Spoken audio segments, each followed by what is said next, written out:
ಚಿನ್ನದ ಬೆಲೆ ಸತತ ಮೂರನೇ ದಿನ ಹೆಚ್ಚಳವಾಗಿದೆ. ಕಳೆದ 2 ದಿನಗಳಲ್ಲಿ 1 ಗ್ರಾಂಗೆ 525 ರೂಪಾಯಿಗಳಷ್ಟು ಹೆಚ್ಚಿದ್ದ ಬಂಗಾರದ ದರ ಇವತ್ತು ಶುಕ್ರವಾರ ಅಂದ್ರೆ 15 ರೂಪಾಯಿ ಅಲ್ಪ ಏರಿಕೆ ಪಡೆದಿದೆ. ವಿದೇಶಗಳಲ್ಲಿ ಹೆಚ್ಚಿನ ಕಡೆ ಬೆಲೆ ಹೆಚ್ಚಾಗಿದೆ. ಬೆಳ್ಳಿ ಬೆಲೆಯಲ್ಲಿ ಮಾತ್ರ ಇವತ್ತು ಬದಲಾವಣೆ ಆಗಿಲ್ಲ.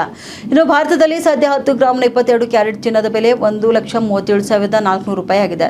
24 ಕ್ಯಾರೆಟ್ನ ಅಪರಂಜಿ ಚಿನ್ನದ ಬೆಲೆ 1,49,890 ರೂಪಾಯಿ ಆಗಿದೆ. 100 ಗ್ರಾಂ ಬೆಳ್ಳಿ ಬೆಲೆ ಕೂಡ 24,000 ರೂಪಾಯಿ ಆಗಿದ್ದು, ಬೆಂಗಳೂರಿನಲ್ಲಿ ಸದ್ಯ ಚಿನ್ನದ ಬೆಲೆ 10 ಗ್ರಾಂಗೆ 1,37,400 ರೂಪಾಯಿ ಆಗಿದೆ. ಬೆಳ್ಳಿ ಬೆಲೆ ಕೂಡ 10 ಗ್ರಾಂಗೆ 24,000 ರೂಪಾಯಿಯಲ್ಲಿದ್ದು, ತಮಿಳುನಾಡು, ಕೇರಳ ಮೊದಲಾದೆಡೆಯೂ ಕೂಡ ಈ ಲೋಹದ ಬೆಲೆ 25,000 ರೂಪಾಯಿ ಆಗಿದೆ. ಇನ್ನು ಭಾರತದಲ್ಲಿರುವಂತಹ ಚಿನ್ನ ಬೆಳ್ಳಿ ಬೆಲೆ ನೋಡಬೇಕಾದ್ರೆ ಆಗಸ್ಟ್ 7ಕ್ಕೆ 24 ಕ್ಯಾರೆಟ್ನ ಒಂದು ಚಿನ್ನದ ಗ್ರಾಂ ಬೆಲೆ 14,989 ರೂಪಾಯಿ ಆಗಿದೆ. 22 ಕ್ಯಾರೆಟ್ನ 1 ಗ್ರಾಂ ಚಿನ್ನದ ಬೆಲೆ 13,740 ರೂಪಾಯಿ.